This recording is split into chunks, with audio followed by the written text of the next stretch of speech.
Dieu aime parler avec bonté à son peuple, dit la Bible. Il aime relever la force de son peuple. Il aime faire du bien à son peuple. Et il le fait par ce que le prophète Daniel appelle ce qui est écrit dans le livre de la vérité. Ouvrons donc le livre de la vérité pour voir ce qui s'y trouve écrit pour nous ce matin, pour notre bien, parce que le Seigneur aime nous faire du bien. Tournez dans vos Bibles, si ce n'est déjà fait, à l'Évangile de Luc, au chapitre 1, versets 26 à 38, à la page 63 dans notre Nouveau Testament. Luc 1, 26 à 38. Avant de lire ce beau texte, nous prions. Éternel Dieu, merci pour la formidable histoire de ton Fils et de la rédemption qu'il nous procure. Gloire à toi de nous donner une si grande, merveilleuse, époustouflante histoire d'amour, que tu es bon. Nous voulons la réentendre encore ce matin avec joie et reconnaissance, car elle est l'histoire la plus précieuse pour nous. Elle nous dirige là où se trouve le pardon de tous nos péchés. Ô notre bon Père, redis-nous encore cette grande histoire ce matin. Révèle-nous-en de nouveaux aspects. Montre-nous toute sa valeur. Illumine-nous, nous t'en prions, pour que nous puissions voir à quel point ton amour est grand et précieux. Au nom de Jésus-Christ. Amen. Écoutons cette lecture en Luc 1, les versets 26 à 38. Au 6e mois, l'ange Gabriel fut envoyé par Dieu dans une ville de Galilée du nom de Nazareth, chez une vierge fiancée à un homme du nom de Joseph, de la maison de David. Le nom de la vierge était Marie. Il entra chez elle et dit, « Je te salue, toi à qui une grâce a été faite. Le Seigneur est avec toi. » Troublée par cette parole, elle se demandait ce que signifiait une telle salutation. L'ange lui dit, « Sois sans crainte, Marie, car tu as trouvé grâce auprès de Dieu. Voici, tu deviendras enceinte, tu enfanteras un fils et tu l'appelleras du nom de Jésus. Il sera grand et sera appelé Fils du Très-Haut, et le Seigneur Dieu lui donnera le trône de David, son père. Il régnera sur la maison de Jacob éternellement, et son règne n'aura pas de fin. »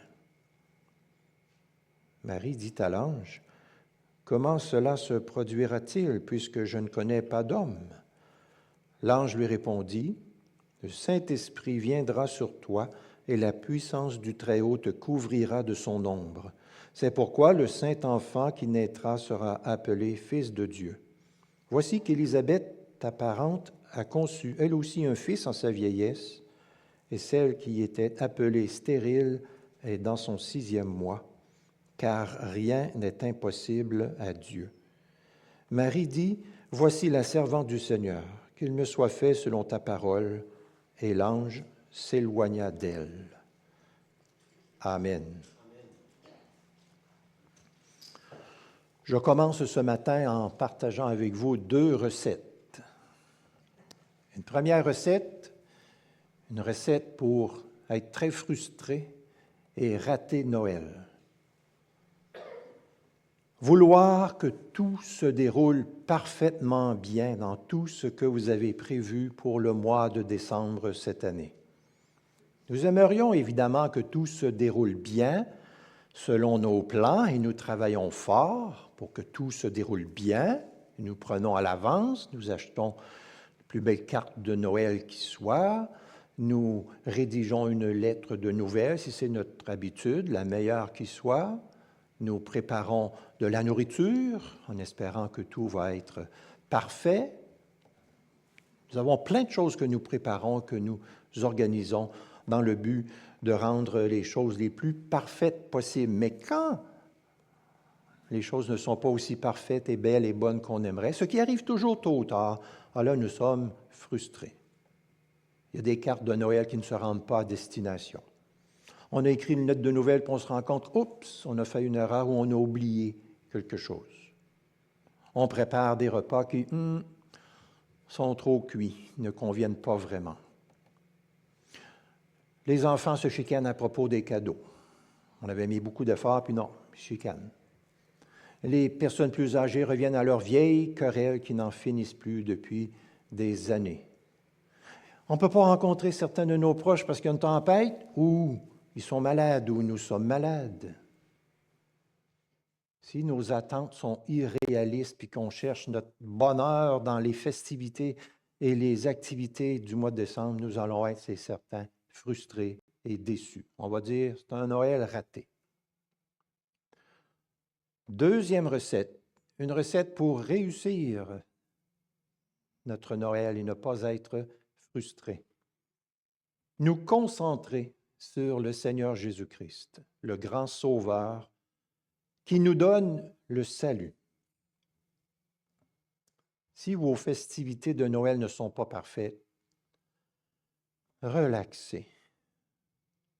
Concentrez-vous sur le Seigneur Jésus-Christ, le grand Sauveur, le Rédempteur, qui est venu nous acquérir et nous obtenir le salut et qui nous donne en cadeau sa perfection, de sorte que nous sommes parfaits aux yeux de Dieu grâce à Jésus. Ah, là, nous pouvons trouver repos, tranquillité d'esprit, joie, contentement. Ne gâchez pas votre Noël en ayant des attentes irréalistes. Sachez donc que les activités, les festivités humaines ne peuvent pas vous procurer ce bonheur auquel vous aspirez et la joie profonde du salut. Cherchez donc votre joie et votre repos en Jésus-Christ.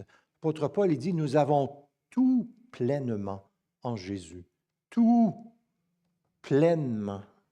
Le psaume 16 nous dit qu'il se trouve une joie pleine en la présence du Seigneur. Une joie pleine. En ce temps de l'année, c'est toujours un grand plaisir pour le peuple de Dieu de revisiter en quelque sorte les textes bibliques qui nous parlent de la naissance de Jésus, de sa venue, du sens de sa venue, de sa signification. Ce matin, nous sommes devant ce texte qui est appelé parfois l'Annonciation, c'est-à-dire l'ange Gabriel vient et annonce à la Vierge Marie qu'elle va enfanter le Messie tant attendu. J'aimerais relever quelques éléments de ce beau texte. Notez bien en premier lieu les mots « le Très-Haut » et « le Fils du Très-Haut » au verset 32 et 35. Je vais relire ces deux versets maintenant. Suivez avec moi dans vos Bibles. Verset 32, « Il sera grand et sera appelé Fils du Très-Haut, et le Seigneur Dieu lui donnera le trône de David son père. » Le verset 35, l'ange lui répondit, « Le Saint-Esprit viendra sur toi et la puissance du Très-Haut te couvrira de son ombre. C'est pourquoi le Saint-Enfant qui naîtra sera appelé Fils de Dieu. » Dieu est appelé dans la Bible le Très-Haut une 60aine de fois, en commençant dans le livre de la Genèse, le tout premier livre de la Bible, le Très-Haut, le Maître du ciel et de la terre, Abraham nous dit. Le titre, le Très-Haut, parle de la souveraineté de Dieu, de sa suprématie surtout. Psaume 47 nous dit « L'Éternel, le Très-Haut, est redoutable. » Et puis le psaume 97, 9, « Toi, Éternel, tu es le Très-Haut sur toute la terre, tu es souverainement élevé au-dessus de tous les dieux. » Donc c'est le Dieu à qui rien n'est impossible, comme l'ange Gabriel le rappelle à Marie. Le Saint-Esprit viendra sur toi et la puissance du Très-Haut te couvrira de son ombre. C'est pourquoi le Saint-Enfant qui naîtra sera appelé Fils de Dieu. Mais pourquoi le Très-Haut envoie-t-il son Fils sur la terre? Pourquoi vient-il? Pourquoi quitte-t-il, on pourrait dire, cette salle du trône céleste pour descendre dans un étable, venir se faire humilier par les êtres humains? Nous venons de chanter, cantique numéro 7, dont voici quelques paroles qui nous donnent la réponse à cette question. Un sauveur nous est né, le Christ est né, c'est pour nous qu'il s'est incarné. Allez à lui, puisqu'aujourd'hui il tend une main secourable. Un tendre enfant vous rend le Très-Haut favorable. Honneur, louange et gloire à Jésus. Le Fils du Très-Haut est descendu pour nous rendre le Très-Haut favorable. Parce que le Très-Haut ne nous était pas favorable sans Jésus. Il était en colère contre nous. Donc, le Fils du Très-Haut vient nous rendre le Très-Haut favorable, c'est-à-dire propice, ami, bienveillant, clément. Sans le Fils du Très-Haut, les êtres humains sont sous la colère du Très-Haut, sous sa condamnation. Pourquoi? Parce que la Bible nous révèle que, à cause de la révolte de nos premiers parents, nous naissons tous avec cette nature pécheresse qui fait en sorte que Dieu est irrité contre nous. Le Nouveau Testament nous dit que nous sommes tous, par nature, des enfants de colère. Nous faisons partie d'une humanité en rébellion contre Dieu, donc une humanité qui est sous le jugement juste de Dieu. Le verdict prononcé au tribunal du jugement dernier aurait été sans appel si notre situation n'avait pas drastiquement changé grâce à la venue du Fils du Très-Haut qui nous rend le Très-Haut favorable. La conclusion normale et logique de notre état de pécheur pouvait être formulée comme suit: puisque nous sommes par nature en révolte contre Dieu et voués à la colère divine, et puisque nous confirmons à répétition cette nature pécheresse qui est la nôtre par nos mauvais comportements, nous sommes des récidivistes continuellement enclins à pécher, eh bien, nous subirons la juste et sainte colère de Dieu, du Très-Haut. Point à la ligne. Ça aurait été la conclusion qui aurait été dans l'ordre des choses. Mais pourtant, le merveilleux message de Noël qui est à couper le souffle, mais ça, c'est pas le fun d'avoir le souffle coupé, peut-être je devrais dire, qui est à redonner le souffle, le message si intéressant, la nouvelle agréable, comme nous venons de le chanter, c'est que le Fils du Très-Haut est descendu, puis il est venu pour nous rendre le Très-Haut favorable.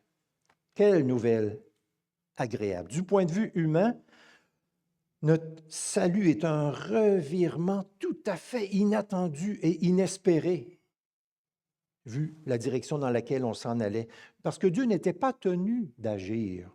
Si Dieu n'avait pas envoyé le Fils du Très-Haut, son Fils, venir parmi nous, nous n'aurions pas pu lui reprocher quoi que ce soit. Notre salut n'est pas un dû. La Bible dit que le monde entier est coupable devant Dieu, tout son péché, le salaire du péché, c'est la mort. Mais Dieu est riche en bonté. Il nous a, comme on l'a chanté, tendu une main secourable en envoyant son Fils parmi nous.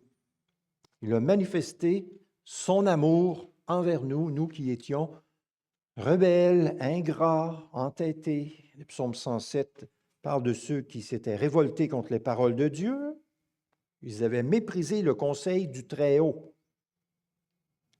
Dieu a envoyé son Fils pour nous réconcilier avec lui, pour nous rendre le Très-Haut favorable. Et c'est en mesurant l'ampleur à la fois de notre perdition et à la fois de la grâce de Dieu que nous sommes bouche bée, que nous sommes émerveillés, et cet émerveillement-là, tout au long de notre vie, devant la grâce de Dieu, c'est un moteur essentiel pour nous aider à vivre la vie chrétienne et à porter des bons fruits.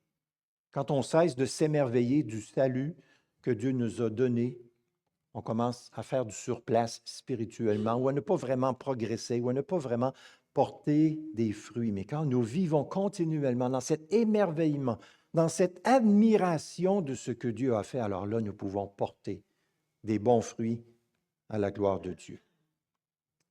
Donc, arrêtons de penser que nous ne sommes pas si mal que ça, après tout, que nous nous situons dans la bonne moyenne de la population, mais acceptons le verdict de Dieu sur notre état. et acceptons et recevons, comme nous l'avons chanté, cet amour de Dieu si grand en Jésus-Christ, qui est, humainement parlant, la plus grande surprise de l'histoire. Comment est-ce possible que Dieu nous aime à ce point-là? Notez bien en deuxième lieu, ce que le Fils du Très-Haut a dû subir pour nous rendre le Très-Haut favorable. Notre texte en Luc 1, 26 à 38 ne parle pas explicitement de la crucifixion de Jésus.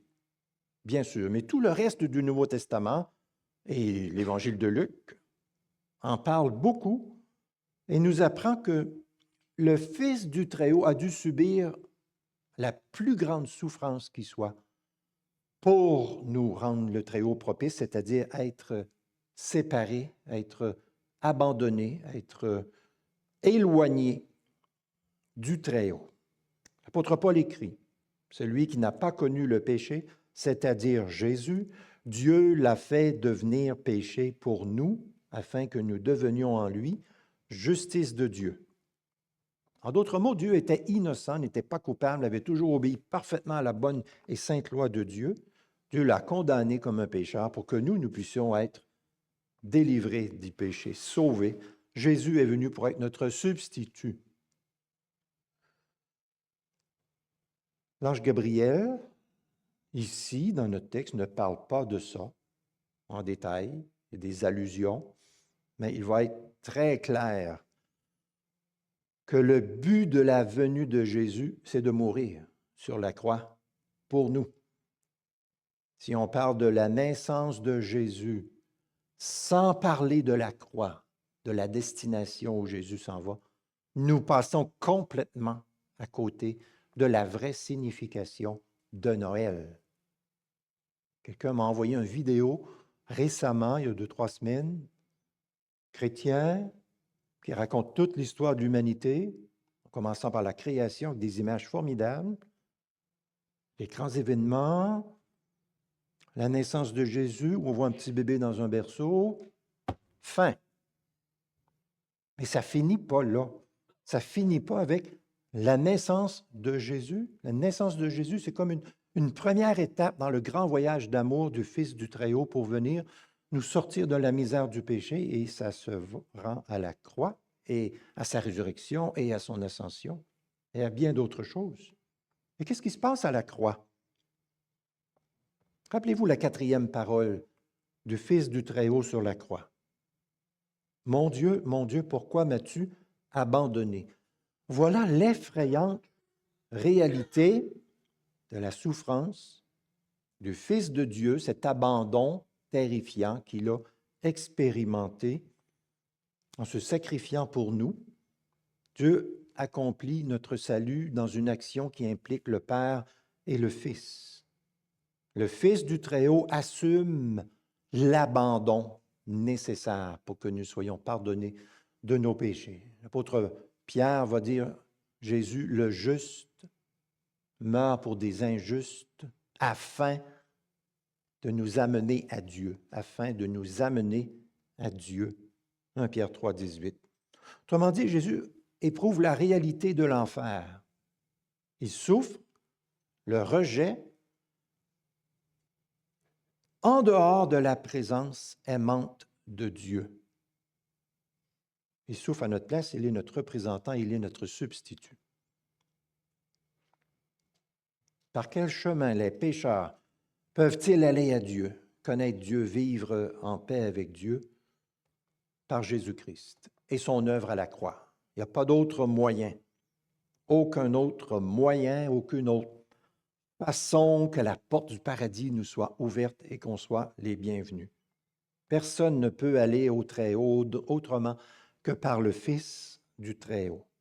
Notre seule et unique espérance, c'est l'abandon surnaturel du Fils de Dieu à la croix pour nous sauver.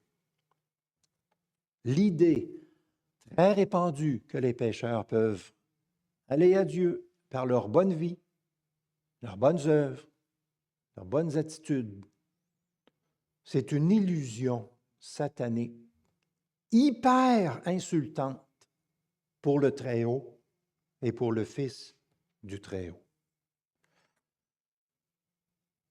Jésus donc a assumé le jugement du péché en s'identifiant à nous et à notre condamnation.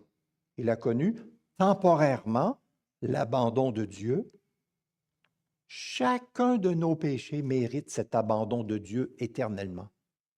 Mais il n'en est pas question parce que le Seigneur Jésus l'a porté à notre place. Notez bien en troisième lieu, ceci. Vu que du plus haut degré de gloire et d'honneur qui soit, le Fils du Très-Haut est descendu le plus bas qui soit, il n'y a aucune raison que nous, qui ne sommes rien, nous nous élevions par orgueil. Oh là là, j'ai dit nous qui ne sommes rien. Ce n'est pas une évaluation très positive de notre situation et on n'aime pas beaucoup une phrase si peu flatteuse, mais je pense que nous trouvons dans la parole de Dieu à plusieurs reprises, de diverses manières, cette appréciation de nous comparer à Dieu. Comparer à Dieu. Par exemple, Abraham, celui qui est appelé le père de la foi, se présente devant Dieu, prie et il dit, « J'ai osé parler au Seigneur, moi qui ne suis que poussière et cendre. »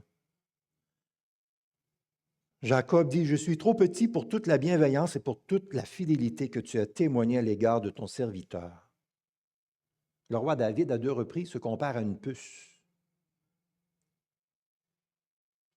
Dieu a dit par le prophète Ésaïe, « Le sort des humains est précaire comme celui de l'herbe.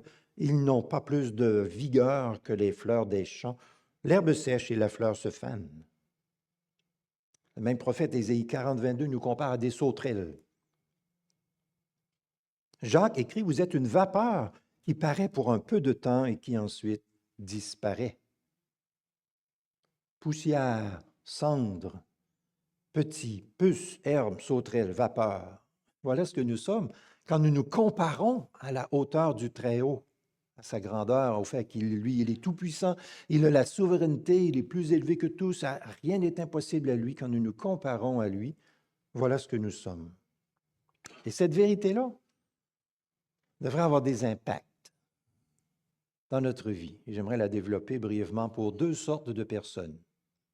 Premièrement, je m'adresse à ceux qui persistent à s'imaginer qu'ils sont sauvés parce qu'ils sont de bonnes personnes et qu'ils le méritent. En pensant comme ça, et nombreux sont ceux qui pensent ainsi, nous accusons Dieu d'être menteur parce que Dieu dit dans sa parole, « C'est par la grâce que vous êtes sauvés, par le moyen de la foi, cela ne vient pas de vous, c'est le don de Dieu, ce n'est point par les œuvres, afin que personne ne se glorifie. » Pourtant, beaucoup de personnes continuent de dire, « Non, c'est à cause de moi, je suis une bonne personne, je n'ai jamais fait de mal à qui que ce soit. Je m'occupe de mon propre salut. » Beaucoup de gens disent ça. Ils accusent Dieu d'être un menteur et tant que nous tenons ce discours-là, nous ne pouvons pas être sauvés. C'est impossible. La Bible parle très souvent du danger d'être enflé d'orgueil et de penser qu'on peut se sauver nous-mêmes. On a vu, il y a 2 versets dans notre texte qu'on a lu qui parlent de la grâce de Dieu. Le salut est par grâce. En Ésaïe 14 se trouve le récit de la chute du roi de Babylone. Écoutez bien un petit extrait. « Tu disais en ton cœur, je monterai au ciel, j'élèverai mon trône au-dessus des étoiles de Dieu, je monterai sur le sommet des nues, je serai semblable au Très-Haut. Mais tu as été précipité dans le séjour des morts, au plus profond d'une fosse. » L'orgueil précède le désastre. Si vous y pensez, vous êtes en train, petit à petit, de gravir les échelons qui vont vous permettre par vous-même d'arriver au Très-Haut, vous vous trompez. La Bible dit, « Crois au Seigneur Jésus, tu seras sauvé. » Jésus lui-même a dit, « Moi, je suis le chemin, la vérité et la vie. Nul ne vient au Père que par moi. » L'Épître aux Hébreux dit, « Jésus peut sauver parfaitement ceux qui s'approchent de Dieu par lui, étant toujours vivant pour intercéder en leur faveur. » Alors, s'il y a quelqu'un ici ce matin qui est encore en train de se confier en lui-même pour être sauvé, arrêtez ça. cessez cette folle confiance en vous-même et mettez toute votre confiance dans le Fils de Dieu, c'est le seul sauveur. La Bible dit, il va revenir pour juger les vivants et les morts.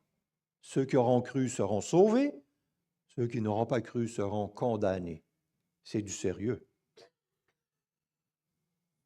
Ensuite, je m'adresse à ceux qui ont déjà reçu le salut, qui sont croyants, qui sont chrétiens, mais qui négligent l'appel de Dieu à vivre humblement.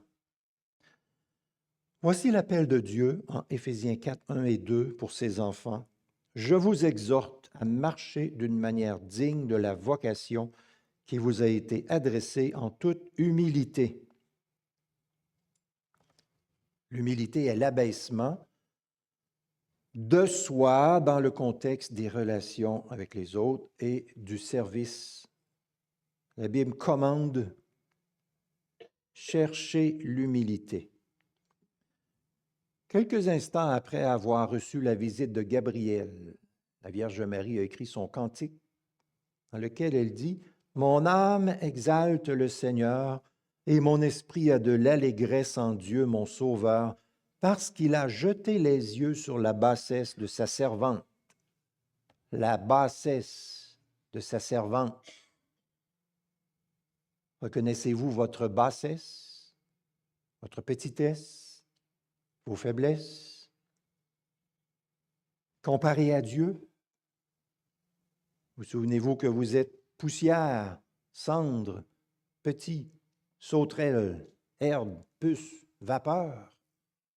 Si vous vous souvenez de ces vérités-là, ça va avoir un impact dans vos relations les uns à l'égard des autres. Ça va paraître.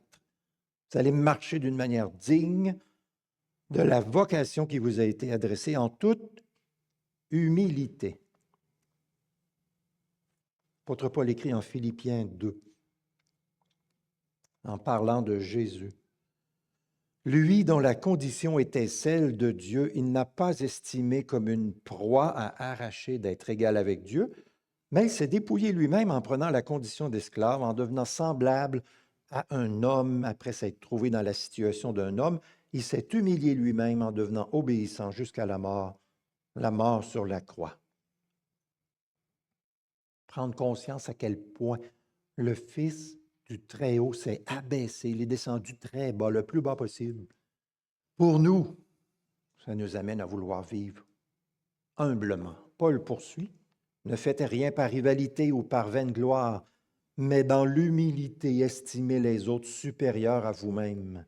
Que chacun de vous, au lieu de considérer ses propres intérêts, considère aussi ceux des autres. Ayez en vous la pensée qui était en Christ Jésus. Le réformateur Jean Calvin dit, la vraie définition de l'humilité, c'est quand chacun s'estime moindre que les autres. Or, s'il y a une chose difficile à faire en toute notre vie, c'est celle-ci plus que toute autre. Il ne faut pas s'étonner si l'humilité est une vertu si peu répandue, car chacun porte en soi un cœur de roi, en présumant et s'attribuant tout. Voilà l'orgueil. D'une sotte admiration que nous avons de nos personnes vient un mépris de nos frères. Charles Spurgeon disait aux chrétiens orgueilleux, « Jetez vos échasses, frères, et revenez donc sur la terre. » Plus nous connaissons le Très-Haut, plus nous nous connaissons nous-mêmes devant lui, plus nous connaissons le Fils du Très-Haut et ce qu'il a fait pour nous, moins nous sommes orgueilleux, moins nous regardons les autres de haut. Nous marchons dans l'humilité. Comme le dit bien un de nos cantiques de Noël, son palais est une étable, une crèche est son berceau. Et pourtant, c'est l'admirable, c'est le Fils du Dieu très haut. Il vient à nous débonnaire. Ça veut dire il vient à nous avec une bonté extrême. En conclusion, bien-aimés, Pour profiter de cette saison de Noël pleinement, nous devons nous concentrer sur Jésus-Christ, le Fils de Dieu, le Fils du Très-Haut, qui est venu pour nous apporter la rédemption, le salut. C'est ce qui est le plus important de tout à Noël. Jésus est la source de ce qui nous donne un sens profond à notre vie, non seulement pendant le mois de décembre, mais tout au long du reste de l'année.